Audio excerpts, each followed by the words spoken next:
Halo para kalang malam yang belum tidur, selamat malam semua. Kali ini, aku akan menceritakan kisah mistis yang dialami narasumber saat bekerja di salah satu konstruksi gedung perkantoran di Jakarta. Kisah ini tidak ada hubungan dengan ceritaku yang lain, tapi sekadar intermezzo, selingan agar tidak jenuh dengan kisah horor di rumah kos angker. Jika kalian berkenan, mungkin bisa buka video lain yang ada di channel ini.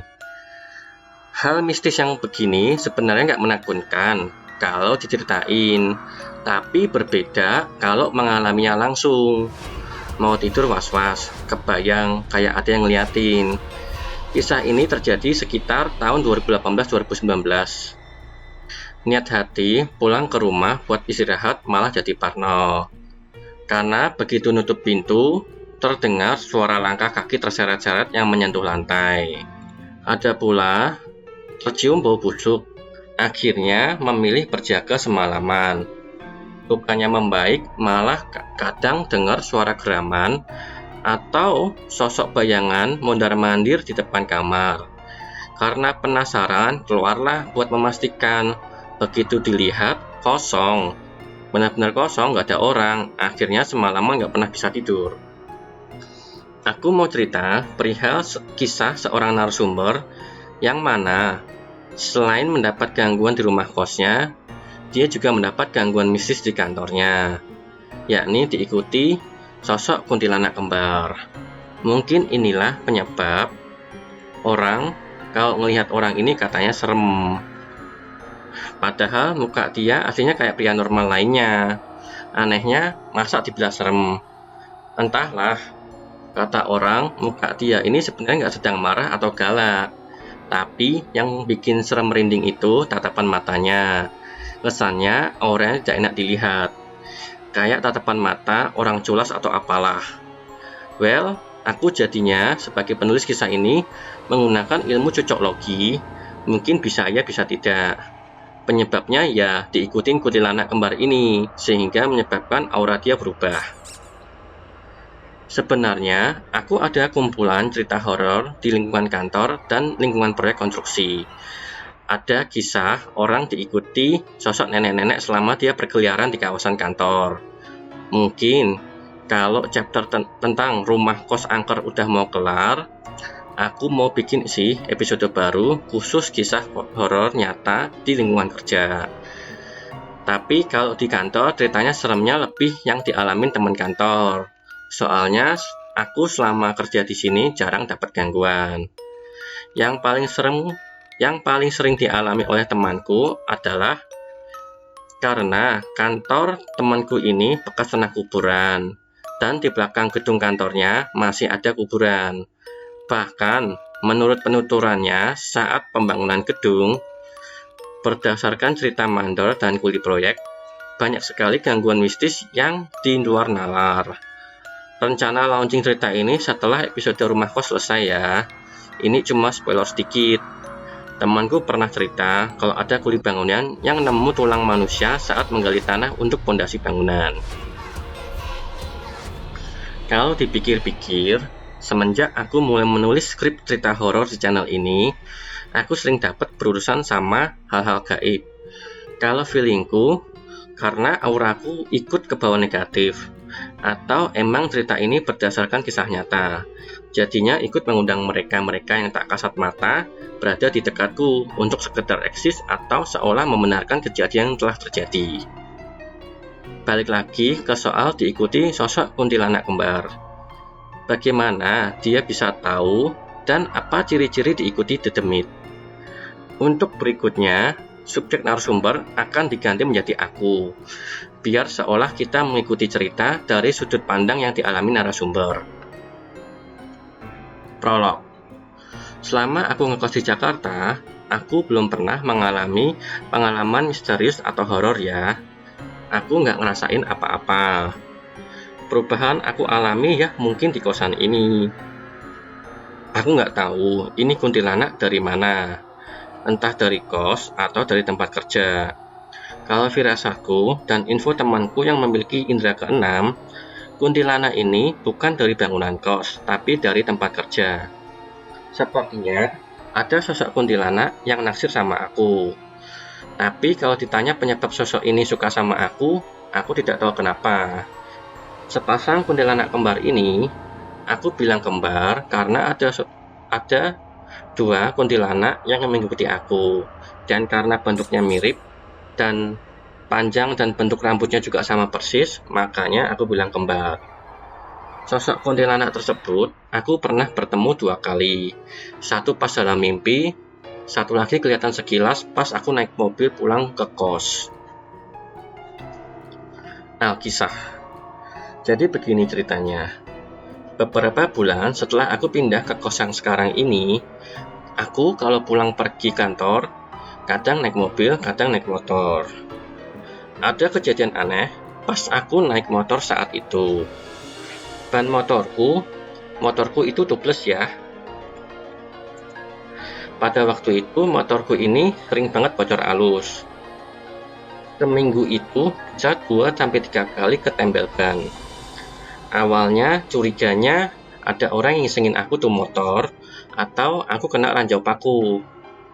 Kejadian ban sering bocor itu kalau aku ingat-ingat ada kali selama 1 bulanan. Sampai aku ganti ban baru pun juga kejadian masih sama. Terus motorku kalau jalan rasanya tuh berat banget, kayak ngeden. Rasanya itu kayak bawa barang seabrek gitu.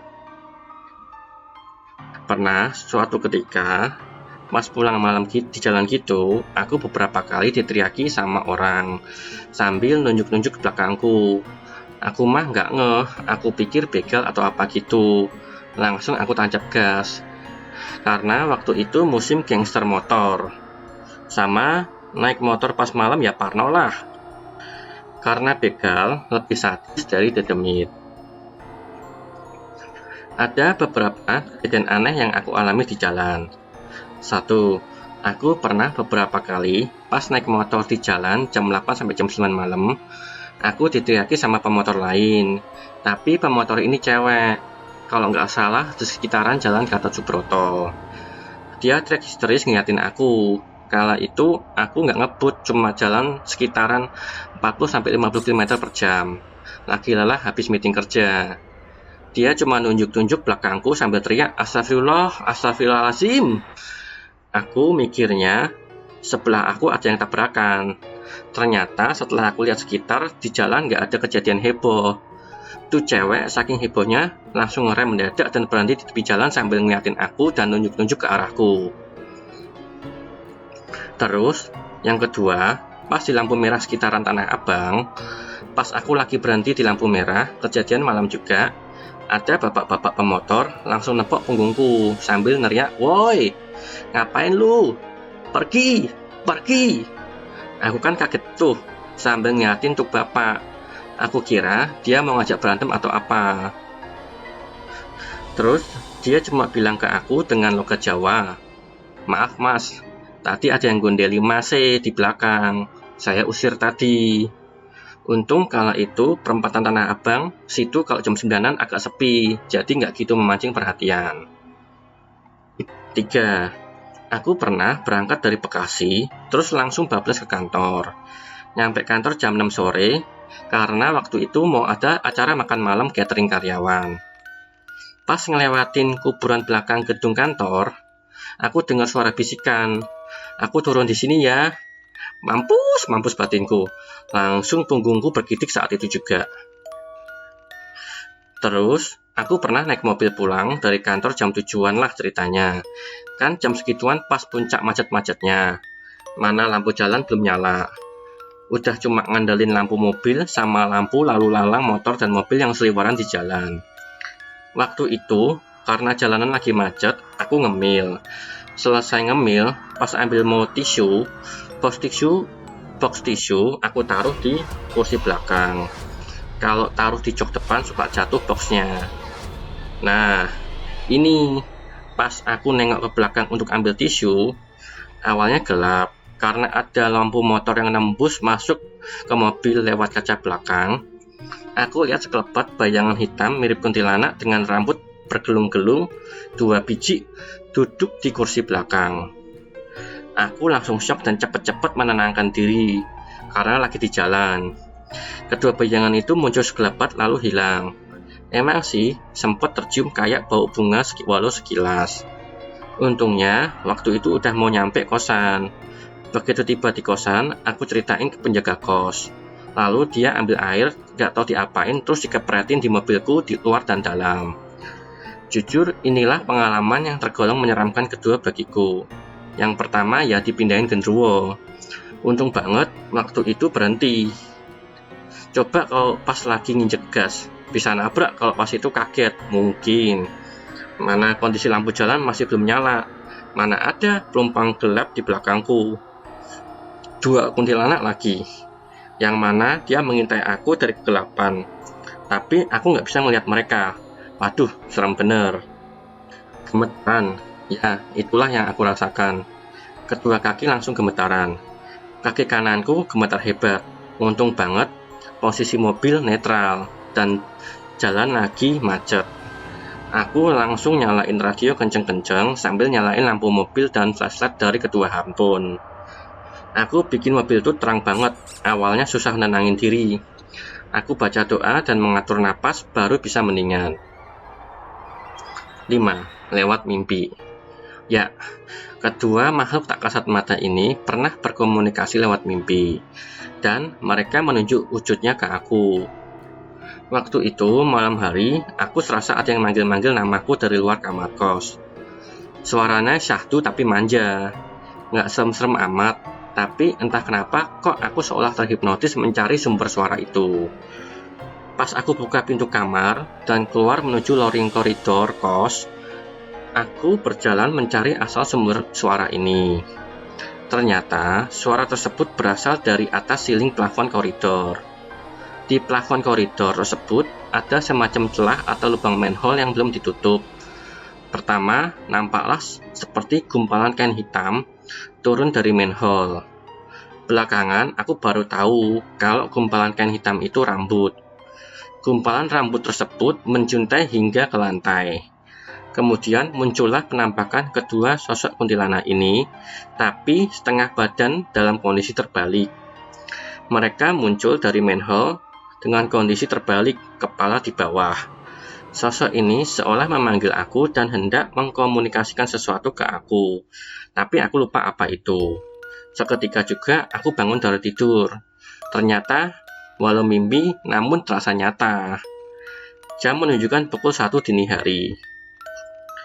Yang aku ingat adalah kedua sosok kuntilanak ini memiliki wajah yang sama, putih pucat dan keduanya bermata sipit. Epilog. Keesokan harinya, aku cerita ke teman. Ternyata dia juga pernah ngalamin apa yang aku alami, yakni ketempelan roh halus. Roh halusnya itu ngikut sampai rumahnya. Dia pun bilang ke aku, besok kita janjian, ketemu lagi ya, dan ada yang mau gua kasih ke lo. Besoknya, emang dia datang dan dia memberikanku botol aqua, sama di dalam botol aqua tersebut ada kayak seperti serbuk hitam. Ternyata serbuk hitam itu adalah kertas kuning jimat. Itu loh yang kalau suka nonton film-film vampir, yang kertas kuning yang ditempel di jidat vampir. Jimat kuning ini udah didoain dan diberkati dengan energi positif, lalu dibakar dan dicampur ke botol tersebut.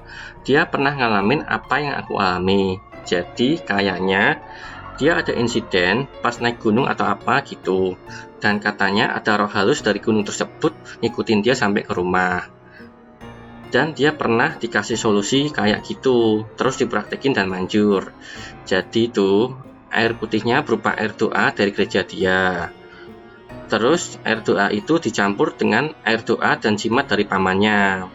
Terus aku dikasih pesan, sebelum minum air doa ini, aku berdoa dulu sesuai dengan keyakinan, terus dalam hati, atau boleh bicara juga boleh. Aku bilang dengan tegas dan amat sangat, mohon jangan ganggu saya dan ikutin saya. Kita punya dunia yang berbeda, saya tidak ganggu kalian dan kalian jangan ganggu saya. Terus besok paginya berangkat ke kantor, pas dekat kuburan kantor, aku bilang lagi sambil ngomong dalam hati, ini dekat rumah kalian. Kita cukup sampai di sini aja, jangan ikutin saya lagi, udah ya. Terus aku ambil sejumput air dari aqua, lalu aku percikin di jok belakang. Percaya nggak percaya, asli, pas aku jalan lagi mau masuk ke gedung, motorku gasnya enteng bener, udah kayak lepas beban. Terus sesampai di kantor, aku berdoa lagi mengarah ke jendela, berdoa ke Tuhan, mohon perlindungan, dan air aqua tersebut aku minum sampai habis. Setelah itu aku nggak ngalamin yang aneh-aneh lagi.